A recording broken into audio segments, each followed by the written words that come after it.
China, Turkey, UAE, Sri Lanka, Senegal और कुछ middle east के देशों के लिए बहुत ही बड़ी गुड न्यूज निकल कर आ रही है, खासकर चाइना और टर्की के लिए। आपको याद होगा कुछ हफ्ते पहले भारत सरकार ने नॉन बासमती राइस के एक्सपोर्ट के ऊपर 20% की एक्सपोर्ट ड्यूटी थोपी थी, जबकि ब्रोकन राइस के एक्सपोर्ट्स को पूरी तरह से बैन कर दिया था, जिसके बाद इन सभी देशों ने भारत को वर्ल्ड ट्रेड ऑर्गेनाइजेशन में भी घसीटा था और भारत के रिस्ट्रिक्शंस को ग्लोबल फूड सिक्योरिटी के लिए खतरा बताया था। हालांकि भारत ने इन सब देशों की बात नहीं मानी थी और राइस एक्सपोर्ट के ऊपर रिस्ट्रिक्शंस हटाने से पूरी तरह से इनकार कर दिया था और WTO में कहा था कि ये टेम्परेरी समय के लिए किया गया है। जिस भी देश में फूड क्राइसिस आएगा, भारतीय सरकार हर एक देश की रिक्वेस्ट को अलग अलग कंसीडर करके परमिशन देगी। पिछले कल ही सेंट्रल गवर्नमेंट की एक रिपोर्ट आई थी, जिसमें बताया गया कि पिछले साल के मुकाबले इस साल के खरीफ सीजन में राइस आउटपुट में 6% की गिरावट देखने को मिली है। लास्ट ईयर का राइस आउटपुट 111 मिलियन टन था, जबकि इस साल का 104 मिलियन टन के करीब है। यानी इस साल हमारे पास राइस का कोटा पिछले साल के मुकाबले कम है, इसलिए राइस एक्सपोर्ट के ऊपर रिस्ट्रिक्शंस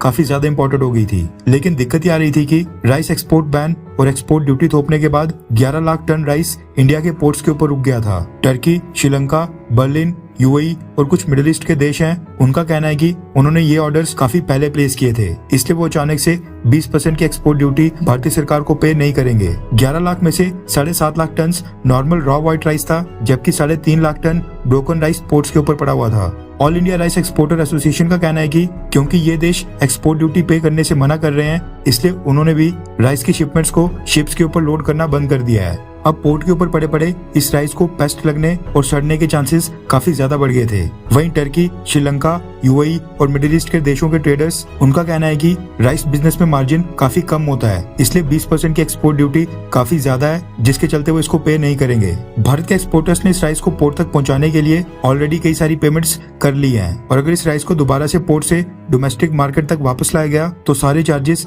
डबल हो जाएंगे और जब तक ये राइस इंडिया के पोर्ट्स के ऊपर पड़ा हुआ है, तब तक इंडिया के राइस एक्सपोर्टर्स को पोर्ट कंपनीज को डैमरेज चार्जेस भी पे करने पड़ रहे हैं, जो कि इंडियन एक्सपोर्टर्स के खाते में पड़ेंगे। इसलिए भारत सरकार ने अब थोड़ी नरमी दिखाने का फैसला किया है। रेफरेंस के लिए आपकी स्क्रीन के ऊपर द इकोनॉमिक टाइम्स के आर्टिकल का स्क्रीनशॉट है, जिसके मुताबिक रिस्ट्रिक्शंस लगाने से पहले जो राइस विदेशों को एक्सपोर्ट होने के लिए भारत के पोर्ट्स के ऊपर पहुंच गया था, भारत सरकार उसको बिना एक्सपोर्ट ड्यूटी के ही एक्सपोर्ट करने देने के बारे में विचार कर रही है, ताकि भारत के राइस एक्सपोर्टर्स को बेवजह नुकसान न उठाना पड़े। ऐसा इसलिए क्योंकि चाइना, टर्की, यूएई, सेनेगल जैसे देशों ने भारतीय सरकार को एक्सपोर्ट ड्यूटी पे करने से सीधा मना कर दिया है, जिसकी वजह से नुकसान भारत के ट्रेडर्स का ही हो रहा था। पोर्ट्स के ऊपर इस समय 11 लाख टन के करीब ब्रोकन राइस और नॉर्मल व्हाइट राइस पड़ा हुआ है, जिसको लोड करने के लिए 20 कार्गो शिप्स अभी भी पोर्ट्स के ऊपर वेट कर रहे हैं। भारतीय सरकार ने ये फैसला भारत के राइस एक्सपोर्टर्स की रिक्वेस्ट के बाद ही लिया है, जो पिछले कई हफ्तों से भारत सरकार से इस चीज के लिए रिक्वेस्ट कर रहे थे। पिछले साल भारत ने कुल 21 मिलियन टन राइस दुनिया भर में एक्सपोर्ट किया था, लेकिन इस साल कम पैदावार और सरकार की पाबंदियों के कारण